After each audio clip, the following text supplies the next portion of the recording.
Police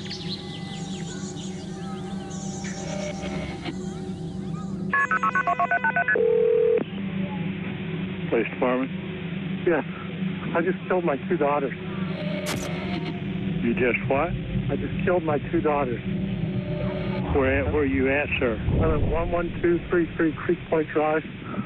Who I am was chemically altered. My dad, in his right mind, wouldn't have done anything like this. They told me I left a knife in one of my children. I mean... I just freaked out and killed them. Are you on medication?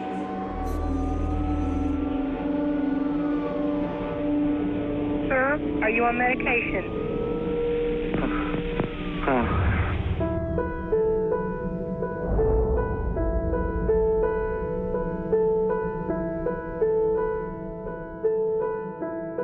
It all began with a pill that seemed like a miracle. A pill that tackled the biological and chemical causes of anxiety and depression. Within a short period of time, the new development of the U.S. pharmaceutical firm Eli Lilly became a household word. Jetzt kommt Prozac. Prozac.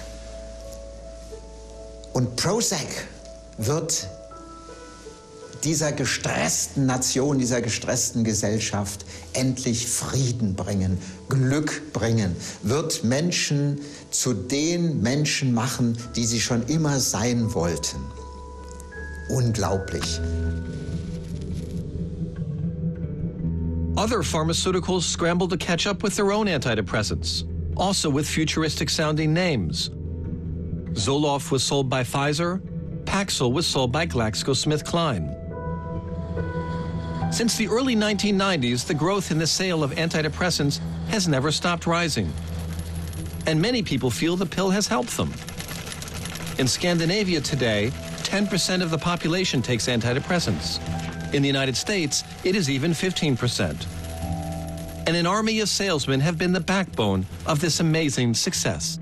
I loved my job. When you love your job and you love what you do, it's really not work. I mean, it's fun. I mean, I loved what I did. For years, Blair Hamrick was a pharmaceutical salesman. His job was to sell as many antidepressants as possible. We had a catchphrase for one of our antidepressants. It was the, quote, happy, horny, skinny drug. I mean, you know, we went in and told doctors, golly, you know, it'll make you happier, it'll make you lose weight, it'll make you stop smoking, it'll increase your sexual libido. Everybody should be on this drug. I mean, you know, we sold it as if it should be in the water supply. Eine Pille für alles, eine Pille gegen Depression, gegen Ängste, gegen Zwangskrankheit, gegen Essstörungen, eine Pille, die nicht dick macht. Ein Wunder. Also eine Situation, die fast ein Versprechen, was fast religiöse Dimension hat. Nur die Frage ist, stimmt das? Stimmt das überhaupt?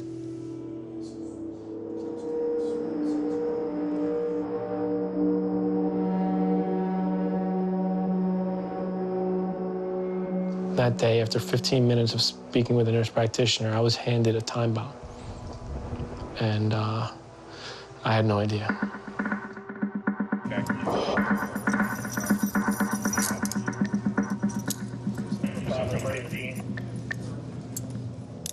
I knew I was doing a bad thing, but it didn't feel any more wrong than shoplifting.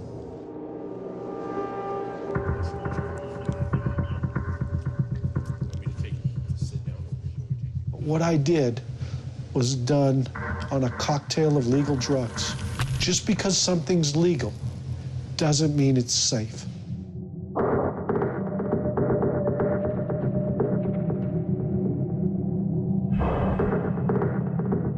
I did things on that medication that I would have never done had I not been on it.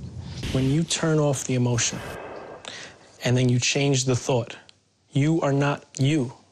I was not me. People who are on these drugs are not them. But I know for certain that I know what caused the death of my daughters. I know it was the pills. Can it really be true that a pill can impact a human brain such that it turns an ordinary, loving father into a killer? And have pharmaceutical companies known about a dark side of the pills they manufacture?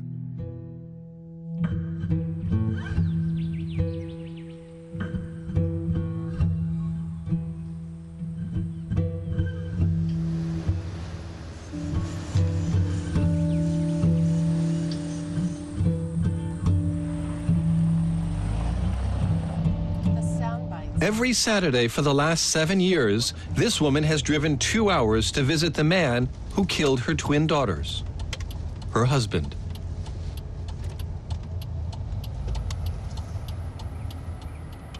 I do love Dave. And I'm very, very sad that this has happened to him. And it's happened to him most directly. He's the biggest living victim in this tragedy. And I wouldn't walk away from him over this.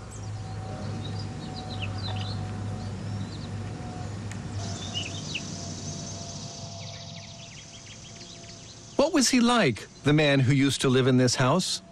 My dad was a very caring father, very funny too. He'd wake me up in the morning singing whatever group I was into at the time. It was Spice Girls when I was little, and Backstreet Boys as I got older. Josh is happy. Cool. And Dad? Hi. How are you? Good. Good morning, Merry Christmas. Good morning, Merry Christmas. Okay. Tess and Sam, what do you have? That's so nice. Oh, that's so nice, huh? David was a guy you'd want to be around.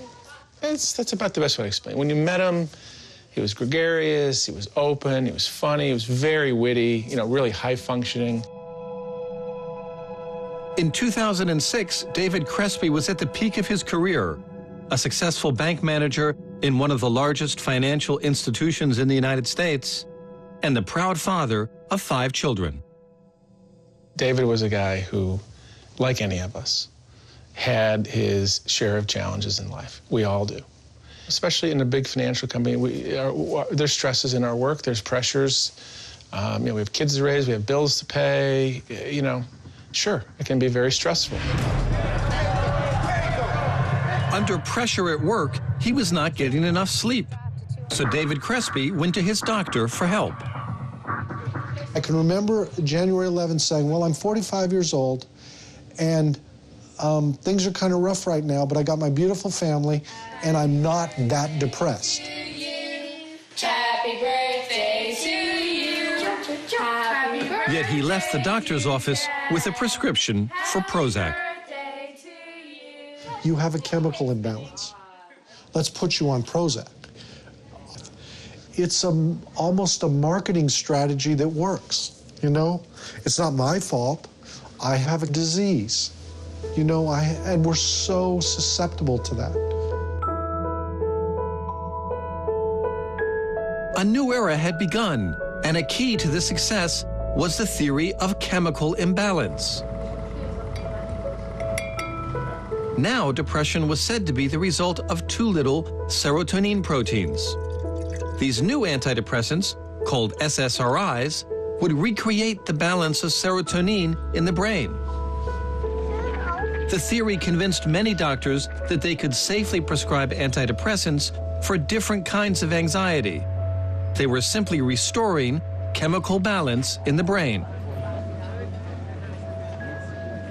The theory was presented in gigantic marketing campaigns, says Bruno Müller-Erlinghausen, one of Germany's leading psychiatrists, and for 10 years, head of the German Doctors' Commission on Drugs. Unzählige Bücher, Broschüren sind geschrieben worden auf tollem, bunten Glanzpapier, wo das dargestellt worden ist, wie die Serotoninmoleküle sich jetzt anreichern und dadurch der Patient wieder fröhlich wird und lacht und durch die Welt gehen kann und ein freier Mensch ist. Faszinierend.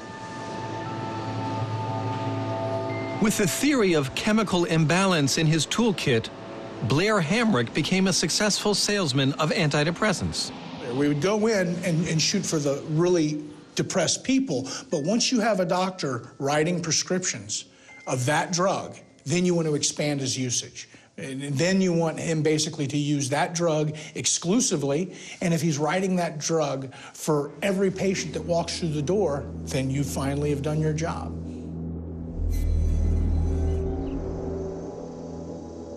On January 13th, 2006, Prozac arrived at this home.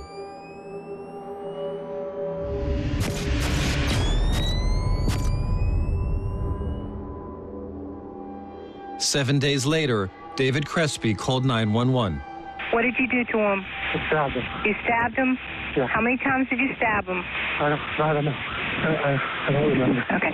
Keep talking to me because you sound like you're a little bit tired and stuff. Oh, this is real. Okay. I know it's real, sir. Everybody's on the way, okay? My mom came in and told us, they're telling me that your dad killed your sisters. We had to use the language they're telling me because we couldn't believe that that's what actually happened. It really didn't make any sense. I was on the phone crying to my father, I don't know why I did this, I don't know why I did this. You know, I'm trying to figure out what happened. From jail. How did I do this? Nobody could have ever predicted this. We knew it wasn't who he was. We knew he didn't have that in him. You know, how did I get here? But for whatever reason, he did it.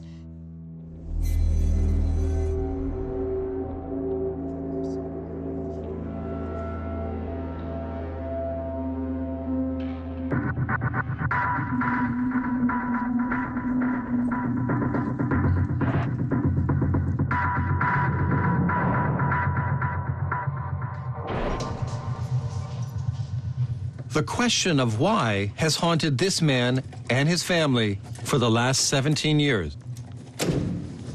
I honestly can say I've never been angry at Chris or been mad at him. I just felt so sad for him because I didn't understand.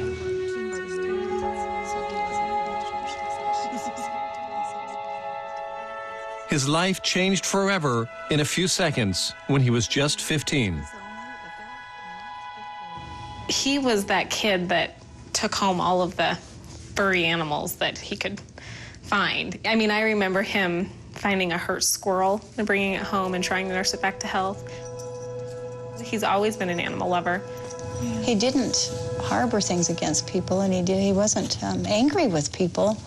That's why it was so out of the ordinary for him to do something like this, because he was not of that nature. He just wasn't. When Chris was 10 years old, his parents were involved in a bitter divorce, which caused him great pain. They took me to a psychiatrist, to a doctor, and he talked to me a little bit, but he gave me some medication and pretty much said, this should fix it for you. Although Chris was prescribed antidepressants when he was 10, he never took them regularly. But at the age of 15, the week before the killing, his doctor found out and ordered a double dose. I was trying to do homework, and he had turned his stereo up and it was blaring, and I had asked him to turn it down, and I asked him again, can you please just turn the music down? I can't focus. And he came over and he punched me in the face, and he bloodied my lip and bloodied my nose, and it took me so off guard. He had never, ever reacted that way, and he doesn't remember it.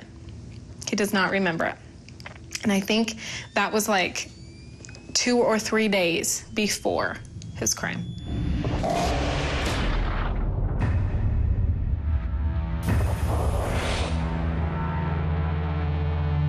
I went in the store, and I wasn't sure who was going to be there. It ended up being a 40-year-old lady, and she was filling the soda cooler, and I just raised my gun up, and I remember the barrel lowered, and I didn't lower it intentionally, and I remember I had to raise it back up, and I pulled the trigger, and I shot her in the back of the head, and I killed her.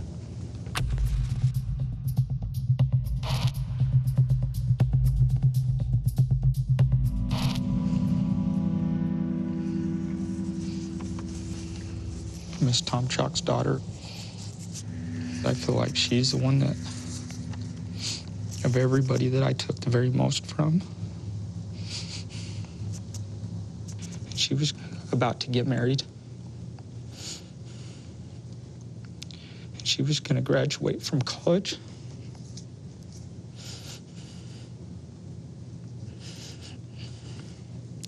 And I took all of that from her. It's really hard to live with.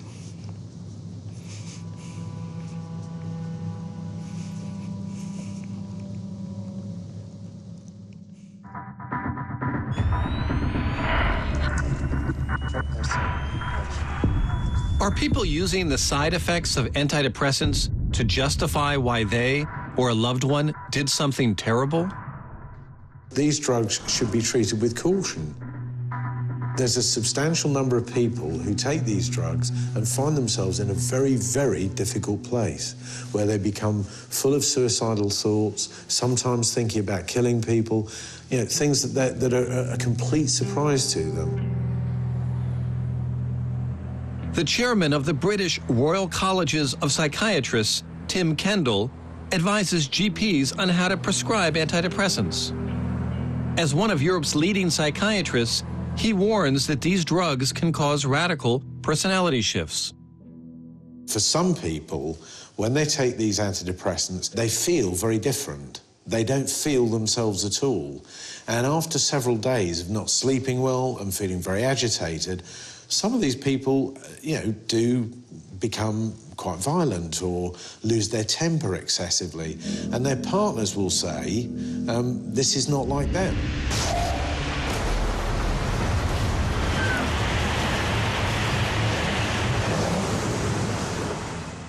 Aus heiterem Himmel ist das passiert. Wirklich, wir waren total geschockt.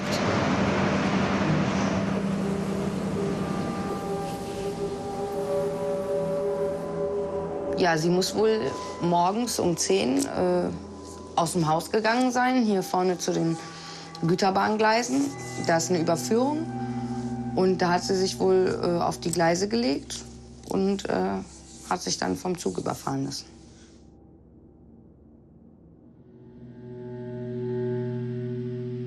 Barrett's mother, Monika Kranz, had been on Zoloft for 7 days when she killed herself. Warum schmeißt man sich vor einen Zug, wenn man eigentlich gerade seine Tasche gepackt hat, um ins Fitnessstudio zu gehen oder sowas? Warum schreibt jemand keinen Abschiedsbrief?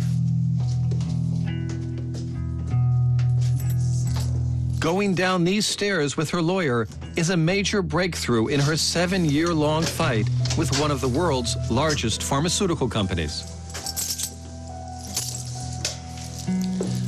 So, das sind alles Auskunftsakten. Boah. Das da, wir haben ja oben noch einige, aber diese ganzen Kisten betreffen den Fall ihrer Mutter. Die sind alle so jung. Barrett started looking for a reason for her mother's sudden suicide by approaching the doctor who had prescribed her Zoloft. Oh, okay. Die Ärztin war auch der festen Überzeugung, dass da überhaupt keine Nebenwirkungen seien und dass alles total harmlos sei, so als wäre es eine Babyaspirin mit Himbeergeschmack. Ja, ich bin jetzt kein Arzt, aber für jemanden, der gerade angeblich, ob sie überhaupt eine Depression hatte oder nicht, ne, sie wollte das ja vorbeugend nehmen. Und deshalb haben wir das auch nicht so ganz verstanden. Und deshalb haben wir auch immer weiter geschaut und haben halt dann immer mehr Hinweise darauf gefunden, dass es von dem Medikament kommen könnte.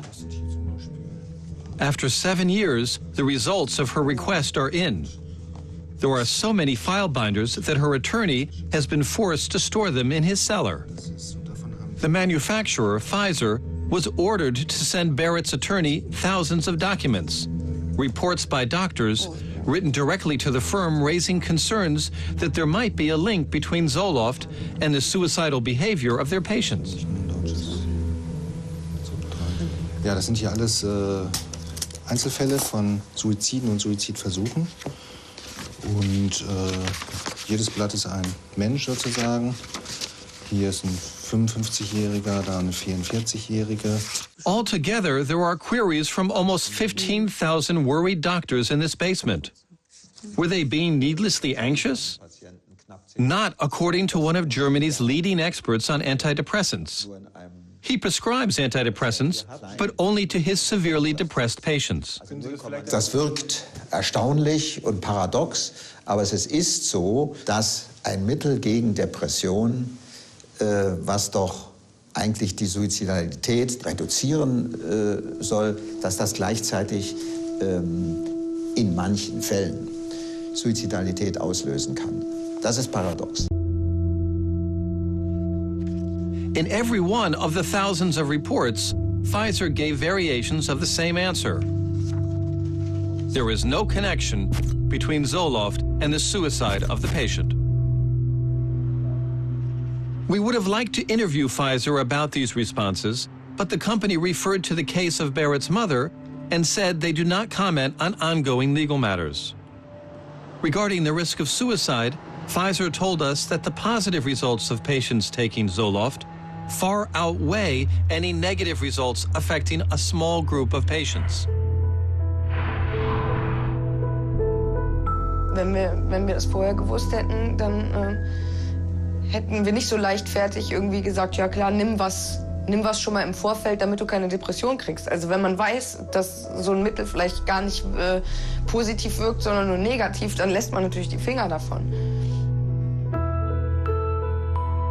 One of the keys to the success of antidepressants has been the ability of the producers to convey a positive image of the medication, not just to the public, but in particular to doctors. When you're selling an antidepressant to a physician, you're basically the problem solver. You come in and you're solving the doctor's problems of these patients who come in. They're difficult to treat, they're blue, they're sad. Well, we're going to solve not only the patient's problem, but we're going to solve your problem as well. And you know, we're selling happiness. You're selling an emotion.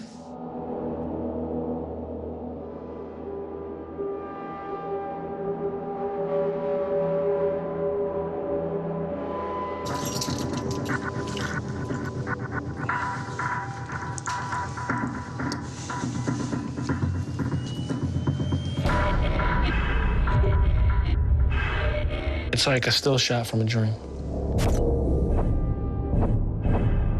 You know? It's like someone was able to take a picture of my mom while I was dreaming, because that's a different person, you know? And I'd never actually seen these pictures. Kevin grew up a very happy, active, funny young boy. Intelligent, you know, perhaps not as industrious in school as he might have been. No, keep going with the positives. You were doing fine.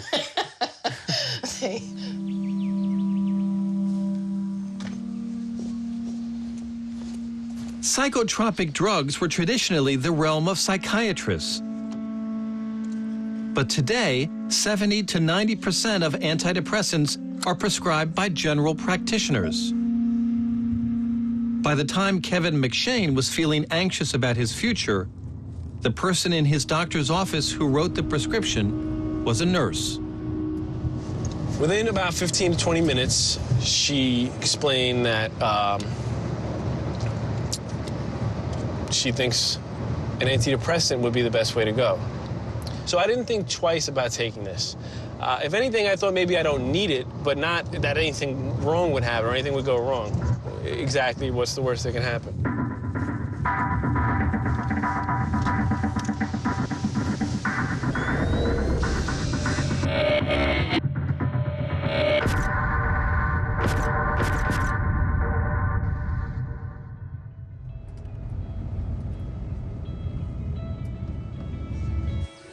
This is where I grew up.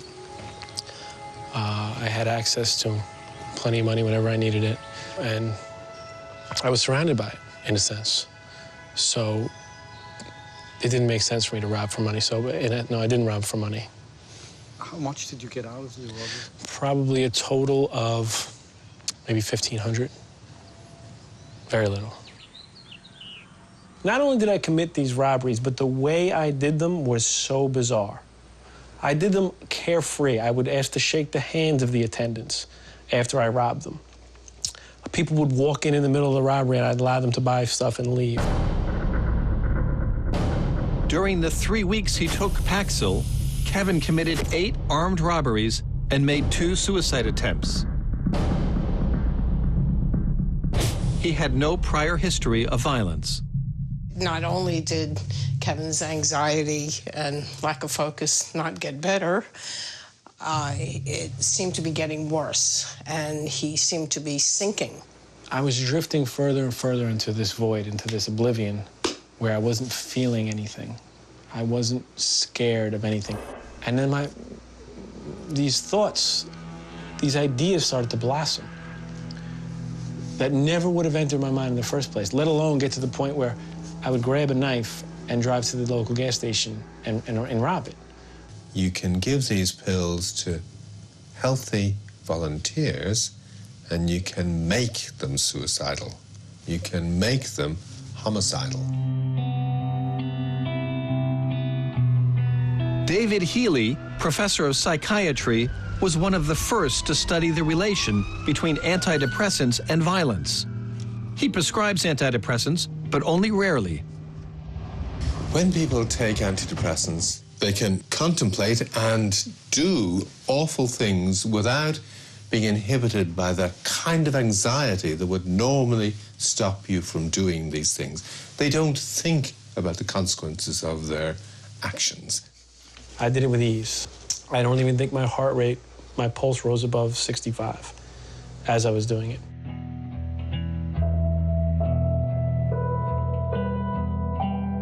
I committed a 9th armed robbery. I was on bail for 8 robberies. I had agreed to a 6-year plea. I was still on Paxil.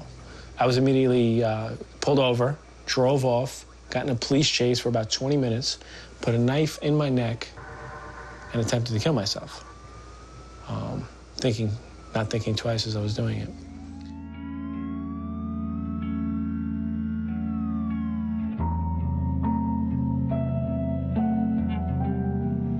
I would never in a million years have even come close to planning a robbery, let alone actually acting it out.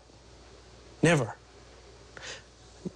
So that was not the Kevin I am and always have been, apart from the period of time that I was on Paxil.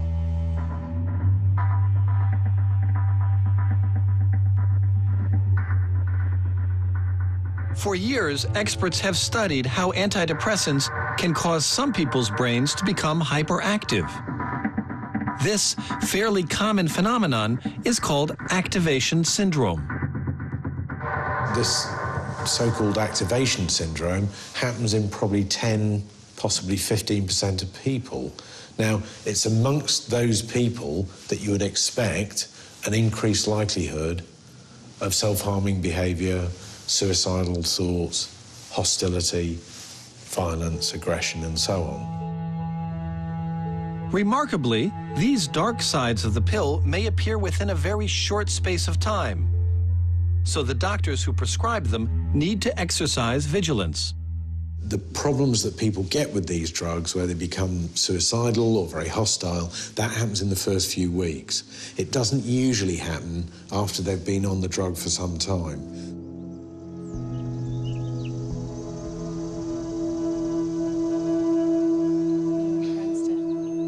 When David Crespi killed his daughters, he had been on Prozac for just 7 days.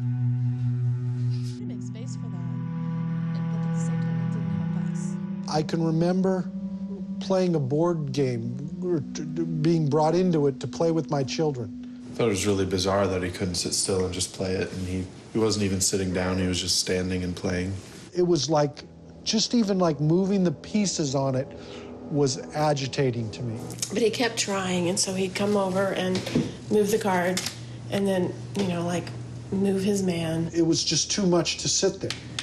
And then start walking around here. You know, I would withdraw. And the kids would keep playing, and then they'd say, "Dad, are you gonna play?" And It was very strange. It didn't make sense as to why he would need to pace versus sit down and be part of what we were doing like he normally would.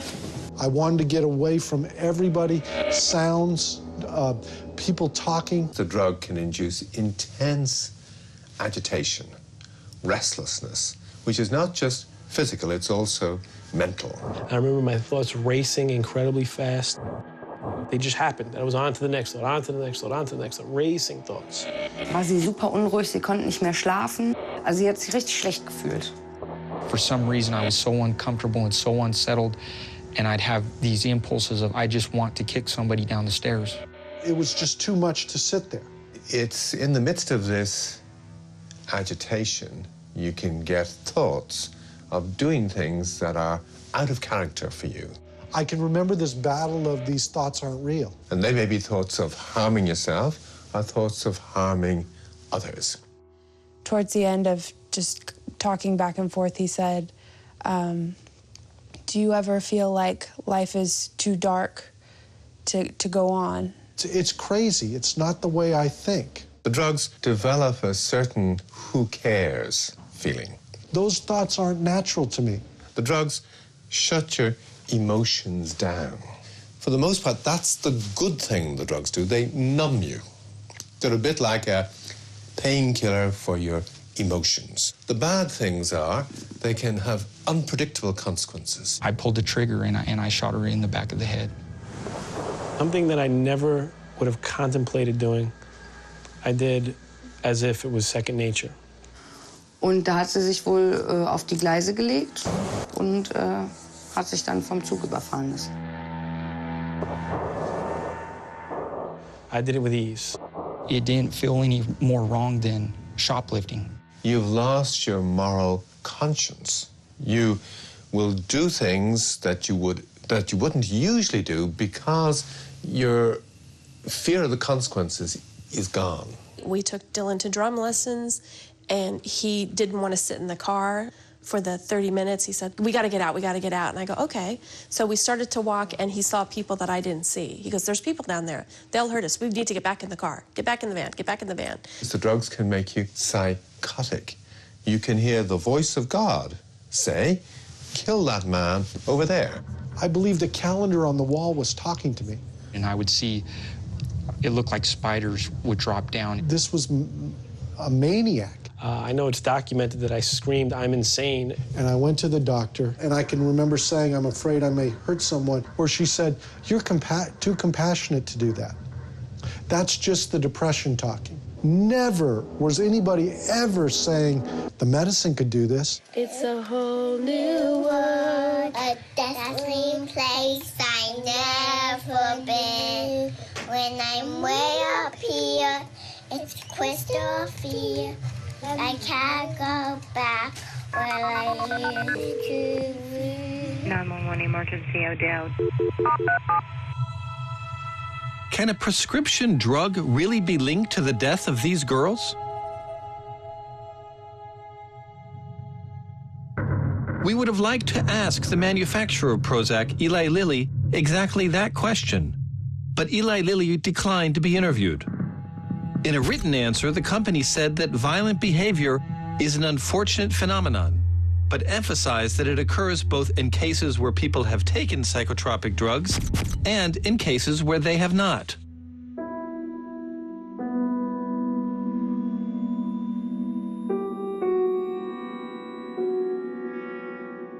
This man was on antidepressants when he killed someone. For the first time in the world, researchers performed a scientific test on a murderer in order to see if, in his case, there was a connection between aggression and antidepressants. Für mich ist das ein einzigartiger Fall und auch für mich als Wissenschaftler, der sich mit SSRIs und Aggressivität und Suizidalität lange beschäftigt hat, ist das ein großartiger Fall, dass ein Richter so etwas mal angeordnet hat, um hier Klarheit zu gewinnen.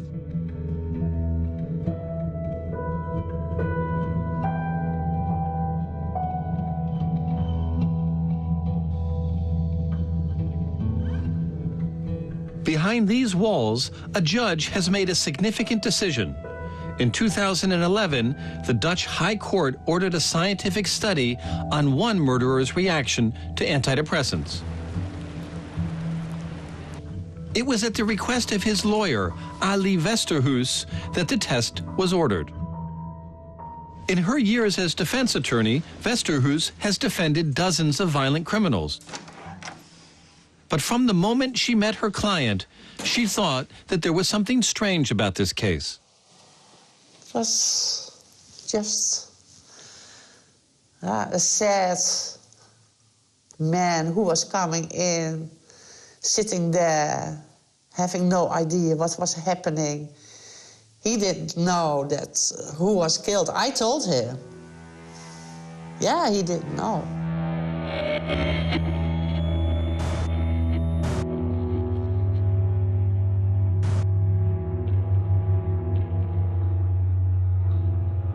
On the 2nd of February 2008, the small town of Harkema in northern Holland was hit by a shooting rampage.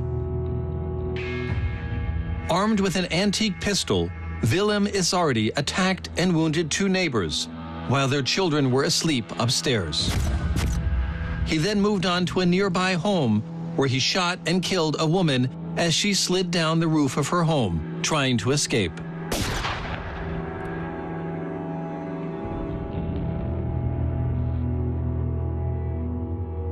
Nobody saw aggression in this man. He was well loved by everybody. So it is impossible that someone can turn in one moment from a good, warm husband, family man, taking care for his wife and children in a killing machine. Then there must be something that makes that change, because this is not normal.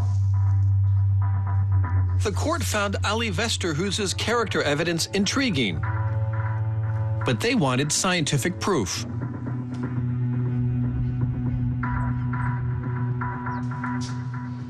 Psychiatry professors came up with a plan. For 2 months, inside the prison, they gave the killer either a placebo, a sugar pill, or an antidepressant, without telling him what he was taking. The scientists had access to him 24 hours a day and set up situations to provoke him without prior warning. They played games with him and then cheated him. They pushed him. They humiliated him. All to measure how aggressive he was. This 50-page report details the tests and its stunning conclusion. The antidepressant causes this man to become aggressive. It was the first time a connection between an antidepressant and hostility in a particular murderer was proven. This report is just one part of a comprehensive personality study presented to the court with the following conclusion. It is highly possible that the incident would not have taken place if the individual in question had not taken the drug. Dass ein Gericht quasi einen wissenschaftlichen Test angeordnet hat, das ist einzigartig und die Ergebnisse sprechen ja dafür, dass die Hypothese eben stimmt. SSRIs können bei bestimmten Personen Aggressivität, schlimme Aggressivität auslösen, bis hin zu Mordimpulsen. No one will ever be able to go back in time and unequivocally prove what happened in the mind of Izzardi at that precise moment that night. Westerhuis and her client are still awaiting the final decision of the Dutch Supreme Court. Sentence reductions have been given to a number of killers because of their use of antidepressants in Australia, the United States, the Netherlands, and Canada.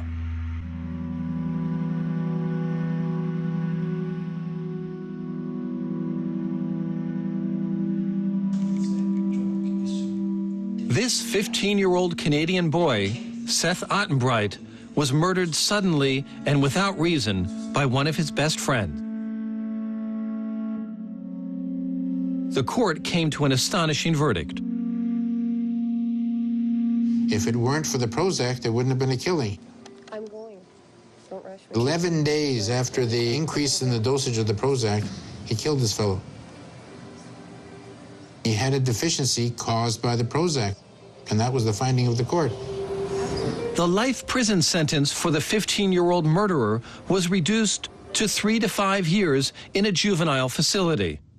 The judge said there was clear medical and collateral evidence that the Prozac affected his behavior and judgment, thereby reducing his moral culpability. We didn't try to avoid, and he didn't try to avoid his responsibility.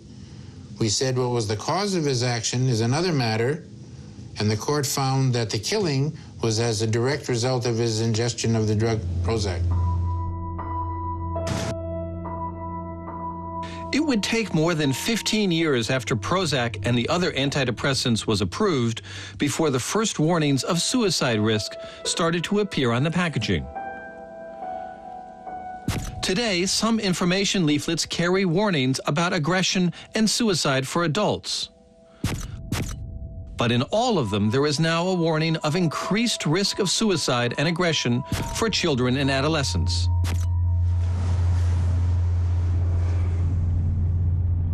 But why did it take 15 years for such a warning to appear? And how long ago did the manufacturers have warning signs that their antidepressants could provoke violent behavior? Company records and archives are normally secret and out of bounds for journalists and the public.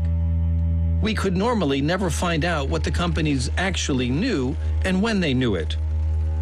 But for the first antidepressant to be approved, Eli Lilly's Prozac, we have managed to obtain documents that are broadcast here for the first time.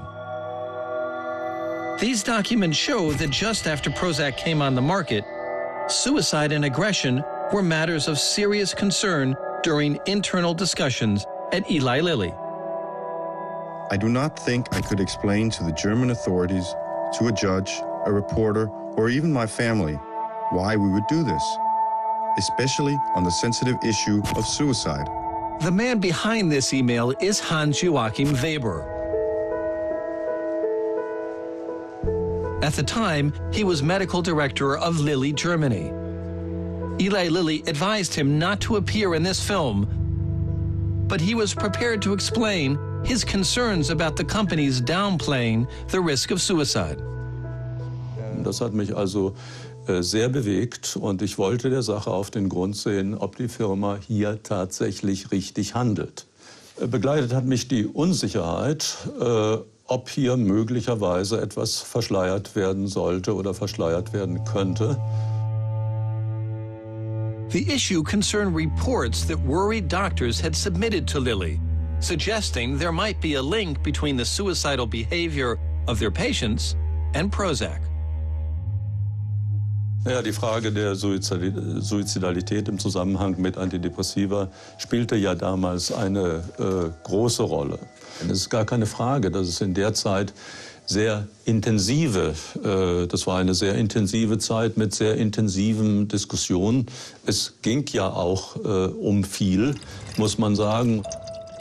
From another confidential email, we know that the possibility of a link between Prozac and aggression or suicide was regarded as a real threat to the company. At the headquarters in the United States, the president of the company was so alarmed that he wrote to the UK branch. Lilly can go down the tubes if we lose Prozac, and one event in the UK can cost us that. What you're looking at here is we've created a situation where the fortunes of a pharmaceutical company will often depend on one or two key drugs. And if the drug goes down, the company will go down with it. Headquarters came up with a solution, reclassified suicide death into overdose death. Also unsere Leute in der Arzneimittelsicherheit, die also die Fälle sich angesehen haben, die kamen zu mir und haben gesagt, hey, die Verkodung stimmt nicht damit überein, wie wir das sehen. Und ich habe mir das angeschaut, bin zu meinem Geschäftsführer gegangen, habe ihn informiert und dass ich das nicht mittragen wollte oder könnte und mich dazu an das Headquarter wenden wollte. The next day, the email arrived at headquarters in the United States. I do not think I could explain to the German authorities, to a judge, a reporter, or even my family. Why would... As long as the drug industry can conceal data, which they do, and they are doing to this day, it will lead doctors to prescribe drugs which do not work and may even be harmful. That's intolerable. That is an unacceptable place for us to be.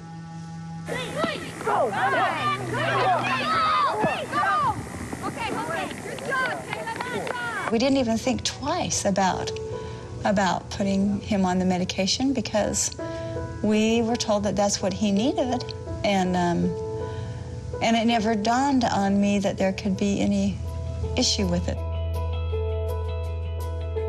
The marketing of the pills to children and young people has been one of the keys to the success of the pills, although almost all of them are not approved for children.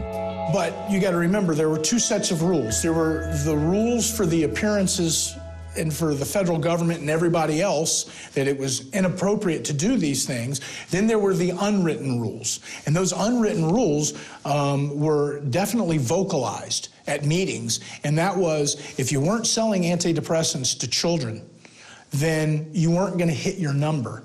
And if you don't hit your number, you're not going to be employed very long. So the decision is yours. He started having a little bit of trouble, and we put him back on this medication, and then all of a sudden, everything just went out of control, really. I mean, it was just bam, bam, bam. For years, Blair Hamrick marketed the pills to children, and he led the sales team of his company, GlaxoSmithKline, in Idaho, the home state of Chris. Then something happened in Blair Hamrick's life.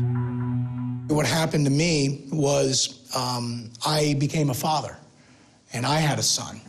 And I started asking myself the question, what if a doctor wanted to give my child an antidepressant? You know, these drugs are not appropriate for children below 18. And there's a reason why. And the reason is because it increases suicide and it increases violent behavior. So my epiphany came when I was able to be empathetic with other parents because I had a child. And what if somebody did put my child on this stuff? I would be furious. But how could the companies get approval for the pills if the drugs had this serious dark side? We decided to take a closer look at the original approval process of Prozac back in the 1980s.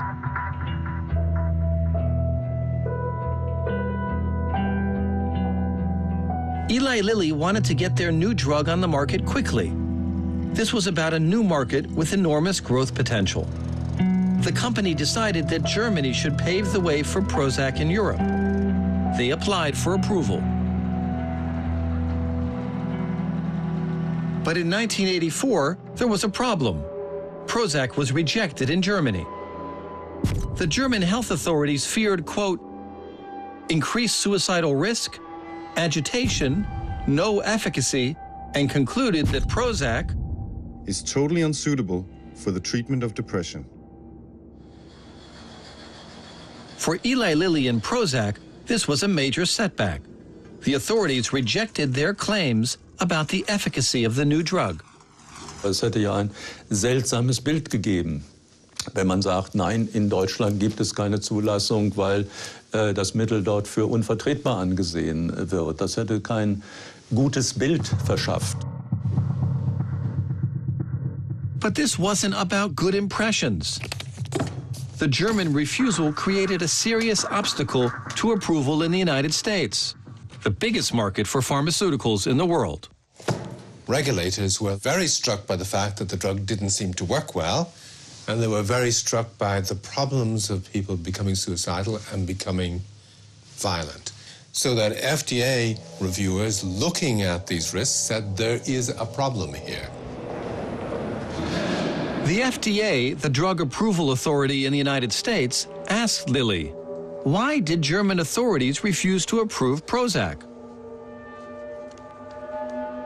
Back then, Hans-Joachim Weber worked in the U.S. headquarters of Eli Lilly and experienced firsthand how the company navigated the issue. the FDA was sent a version of events that glossed over the problem. Ja, das ist gut. Wir sind ja verpflichtet, alle Informationen aus die Zulassungsbehörden weiterzugeben. Das heißt also, auch die amerikanische Gesundheitsbehörde darüber zu informieren, was in Deutschland läuft und was die Bedenken in Deutschland sind. Lilly did not tell the FDA that the German approval agency had labeled Prozac as, quote, totally unsuited for the treatment of depression. The FDA was told instead that the questions of the German experts had been answered and that since then, the German authorities had, quote, not contacted Eli Lilly, neither with doubts nor with questions. The FDA believed Eli Lilly's statement, and in 1987, they approved Prozac for use in the United States. We would have liked to interview Eli Lilly about this, but Eli Lilly refused. In a written answer, the company emphasized that Prozac has been approved all over the world and argues that health authorities' requirements for drug approval have evolved over the years and today meet the highest standards. We are a research-based pharmaceutical company. We make medicines that save lives, medicines that improve health, medicines that simply make life better.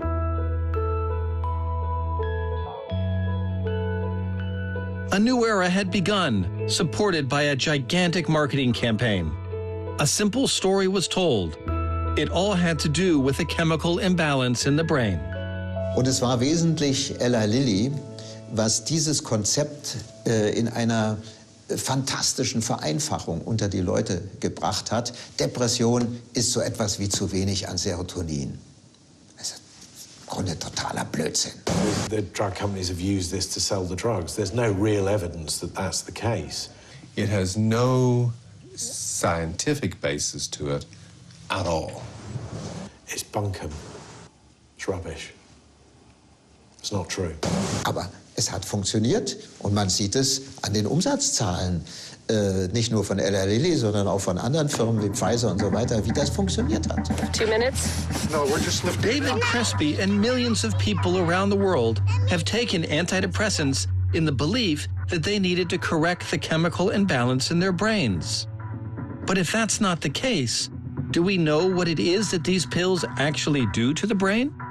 Nein, wir verstehen die Wirkung von Antidepressiva in unserem Gehirn im Grunde nicht.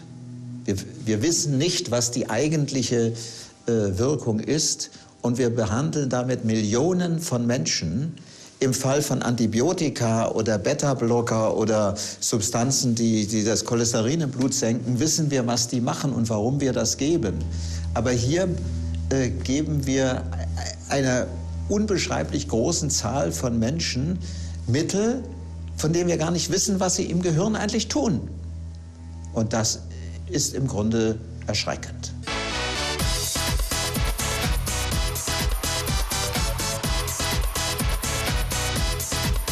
They want to inspire the sales force to go out and sell and sell and sell and sell. When GSK makes money, you make money. The more you sell, the more you make. Let's spin the big jackpot here. How's that? Now you've got everybody all amped up. You've got a feverish. You can feel the emotion in the room. Everybody's excited and raring to go. Who wants to be a millionaire? Then they would have breakout meetings, and it's like, all right, so what did you guys think about the incentive plan? We're going to make some money, aren't we? Okay, let's talk about individual physicians, and how are you going to target him, and what are you going to go in and say? And let's talk about what happened last time we were in with that doctor. He didn't like this, he didn't like that. How are we going to address that? You do the math. There are people in this room who are going to make an ungodly sum of money.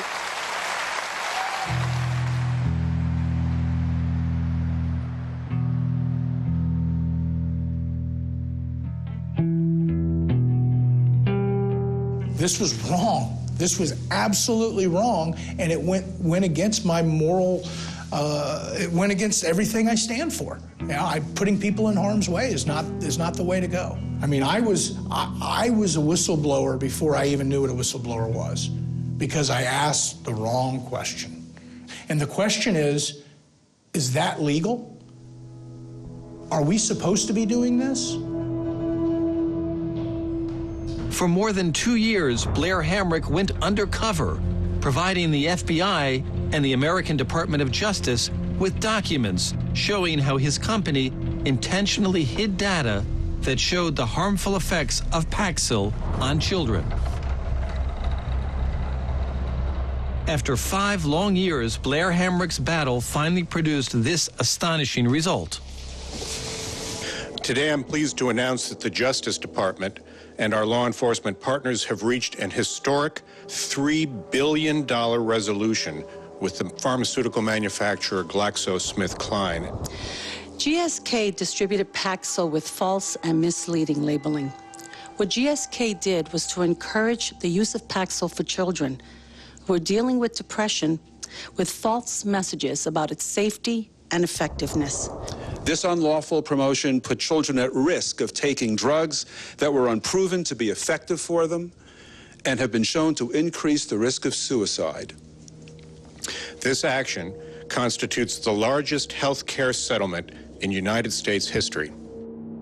Wenn Sie in der Werbung falsche Dinge behaupten und dafür geradezu abenteuerlich hohe Strafen in Amerika einstecken müssen. Da muss auch mal eine Milliarde Dollar bezahlt werden, weil man für ein Anwendungsgebiet Werbung macht, was durch die Zulassung gar nicht gedeckt ist.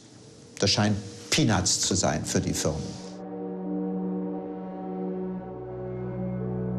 GlaxoSmithKline did not want to participate in this film, but admitted to the illegal marketing of antidepressants to children and young people. But they denied suppressing evidence of the harmful side effects of their medication. GlaxoSmithKline says they have changed their way of doing business and now work with the highest ethical standards.